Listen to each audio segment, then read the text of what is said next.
యువనేత నారా లోకేష్ చేపట్టిన యువగళం పాదయాత్ర 700 కిలోమీటర్లు మా ప్రాంతంలో పూర్తి కావడం మా అదృష్టం అంటున్నారు వినుకొండ నియోజకవర్గంలో ప్రజలు.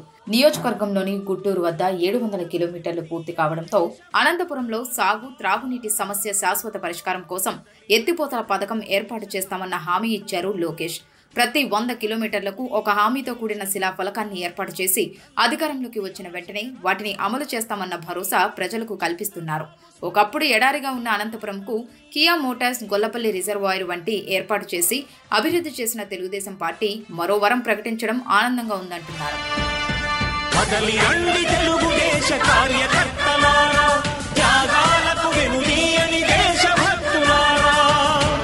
లోకేష్ గారు పాదయాత్ర మొదలుపెట్టినప్పటి నుంచి కూడా ప్రజల కష్టాలను నష్టాలను తెలుసుకుంటూ రాష్ట్రంలో జరుగుతున్నటువంటి ఇబ్బందులు, రాక్షస పాలనని ఎలా ప్రారంభాలనే ఉద్దేశంతో ఆయన ఎదుటి వారందరూ కూడా ఈరోజు హర్షిస్తా ఉన్నారు. రాష్ట్రంలో జగన్ పాలిస్తున్నటువంటి రాక్షస పాలన ఏదైతే ఉందో ఆ రాక్షస పాలన నుంచి కాపాడటం కోసం ఈ రోజున పాదయాత్ర కుప్పం నుంచి బయలుదేరి 700 కిలోమీటర్లు పూర్తి చేసుకొని గుట్టూరు గ్రామానికి ఈ రోజు చేరడం జరుగుతూ ఉంది. దాంట్లో భాగంగానే తప్పకుండా మీరు చెప్పినటువంటి ఎత్తిపోతల పథకం ఏదైతే ఉందో ఈ ప్రజానికాన్ని అందరికి కూడా ఉపయోగపడుతుంది.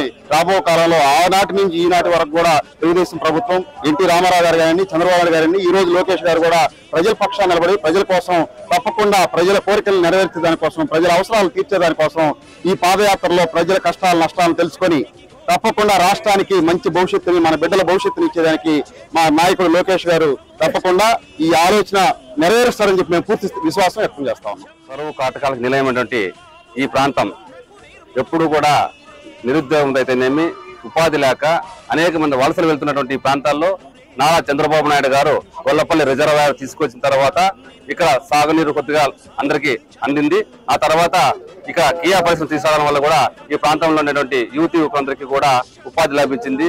మా భూములు ధరలు పెరిగినాయి, అందరూ కూడా హ్యాపీగా ఉన్నారు. అయితే ఈ రోజు లోకేష్ గారు పాదయాత్ర సందర్భంగా 700 కిలోమీటర్ పూర్తి చేసుకున్న సందర్భంగా ఎత్తిపోతల పథకం ద్వారా ఈ ప్రాంతానికి తాగునీరు అయితేనేమి, సాగునీరు అయితేనేమి ఇంకా విరివిగా ఈ ప్రాంతాన్ని అభివృద్ధి చేయాలనే తలంపుతో ఈ రోజు ఆయన ఇక హామీ ఇవ్వడం జరిగింది. కాబట్టి మేమందరూ కూడా చాలా సంతోషం వ్యక్తం చేస్తున్నాం. ఆయన తప్పకుండా 2024లో చంద్రబాబు నాయుడు సీఎం అయి మా యొక్క హామీని నిలబెట్టుకుంటారని ఆశిస్తున్నాం.